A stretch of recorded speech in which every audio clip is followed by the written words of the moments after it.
Video Sports, only on Fox 47 News at 10.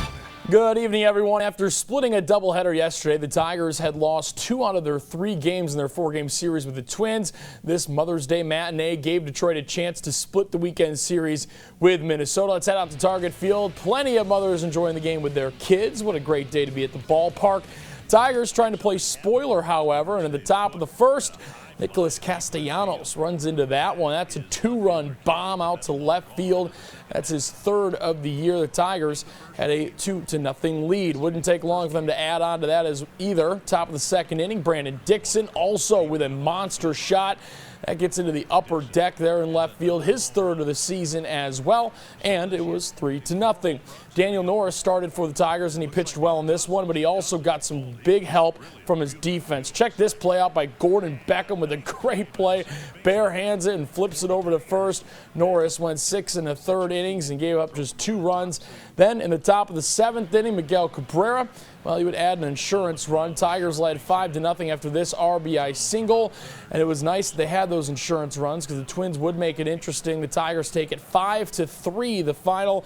They split the weekend series with the Twins. Well, the Michigan State baseball team is desperate for a strong finish to the season, and they had a golden opportunity today to take 2 out of 3 on the road over the 24th-ranked Iowa Hawkeyes. Spartans were down 4-1 at one point in this one, but they exploded for 5 runs in the 7th inning en route to a 7-5 victory.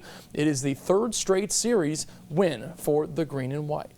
Meanwhile, the Michigan baseball team was home against Indiana, looking to avoid being swept by the Hoosiers. Michigan walks it off in the 11th inning to take down Indiana. It was a fielder's choice there. Errant throw in the bottom of the 11th. The Wolverines remain in first place of the standings with the win. They are now a game and a half up on those Indiana Hoosiers.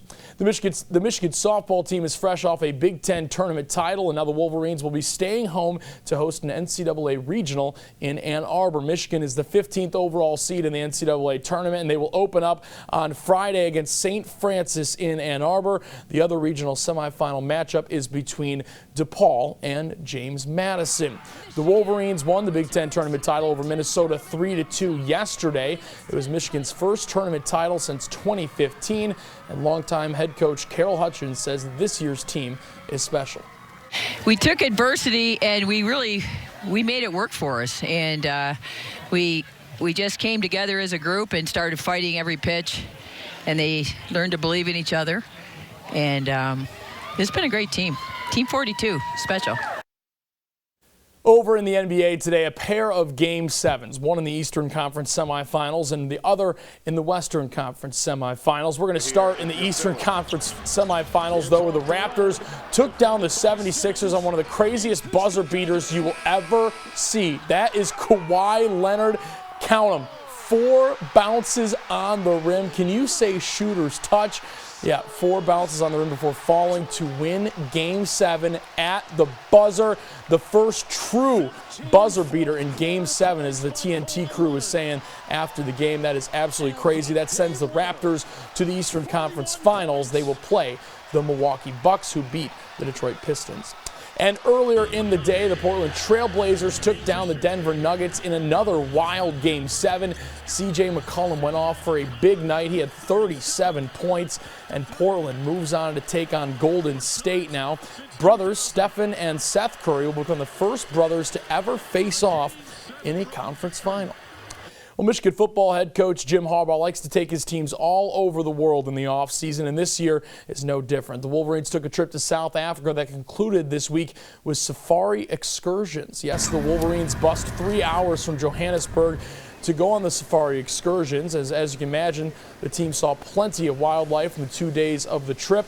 The trip, of course, are meant to help bring the team closer together and provide a once-in-a-lifetime experience to the Michigan players. To see like a landscape this beautiful and to see animals, that you've only ever seen in books or gone to the zoo and seen in, 100 foot by 100 foot, essentially cage, but to see them out in the wild and free, it's an entirely different experience. Yeah, something like that's on my bucket list for sure. Red Wings head coach Jeff Blashill doesn't just take the offseason to play golf like I would. Instead, he finds himself at the helm of the USA team representing the country at the IIHF World Championships in Slovakia. Blashill and the gang were coming off a surprise loss to Slovakia on Friday, but today they came back in impressive style. Dylan Larkin actually picked up 2 assists, and Luke Glendenning picked up another as Team USA rolled to a 7-1 victory over France in group play. They'll be back tomorrow on the ice as Team USA takes on Finland.